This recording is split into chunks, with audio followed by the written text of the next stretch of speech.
Hello, I am Dr. Kushala, founder of Ambara Wellness Clinic. Today we are here to discuss about ozone therapy. Ozone ಅಂದ ತಕ್ಷಣ ನಮಗೆಲ್ಲರಿಗೂ ನೆನಪಾಗೋದೇನು a protective layer of the earth from the harmful UV rays. ಅದನ್ನು medically how do we use? Medical ozone therapy ಅಂದರೆ ಏನು? We are using oxygen that is O2 and making it to O3. So ಅದನ್ನು ಯಾವ್ಯಾವ ಥರ use ಮಾಡ್ಬೋದು, ಹೆಂಗೆ application ಮಾಡ್ಬೋದು, ಯಾವ ಕಂಡೀಷನ್ಸಲ್ಲಿ we can use ozone therapy ಅನ್ನೋದನ್ನು will understand. First, how ozone therapy was evolved.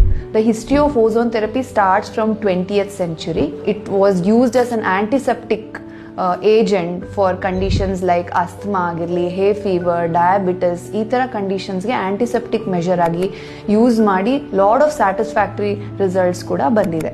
It also has an history where it was used in gangrene, wound management in World War I for German soldiers.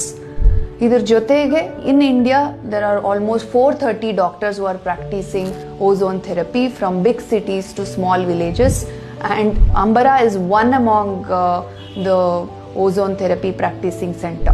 And ozone therapy is safe, convenient and inexpensive. ಏನಂತ ಹೇಳಿದ್ರೆ ozone therapy ಯಾವ್ಯಾವ conditions ಅಲ್ಲಿ help ಆಗುತ್ತೆ, where it can work as an supportive therapy ಅಂದರೆ skin conditions, ಗಟ್ conditions, ಈಗ ತುಂಬ ತೇಗ್ ಬರ್ತಾ ಇರುತ್ತೆ, ಗ್ಯಾಸ್ ಪಾಸ್ ಆಗ್ತಾ ಇರುತ್ತೆ, ಗ್ಯಾಸ್ಟ್ರೈಟಿಸ್ ಇರುತ್ತೆ, IBS ಪದೇ ಪದೇ ಮೋಷನ್ಗೆ ಹೋಗೋದು, ಈ ಥರ ಕಂಡೀಷನ್ಸಲ್ಲೆಲ್ಲ ozone therapy has given a very amazing results. And also in cancer care management, where there are a lot of side effects of chemotherapy and radiation. ಇದಕ್ಕೆ ಹೇಗೆ ನಾವು ಸಿಂಪ್ಟಮ್ಸ್ ಆಗಲಿ ಆ ಸೈಡ್ ಎಫೆಕ್ಟ್ಸ್ನ ಕಡಿಮೆ ಮಾಡ್ಬೋದು, ಇದನ್ನು ಓಝೋನ್ ಥೆರಪಿಯಿಂದ ಮಾಡ್ಬೋದು. So at Ambara we deliver ozone therapy for better health as an adjuvant supportive therapy.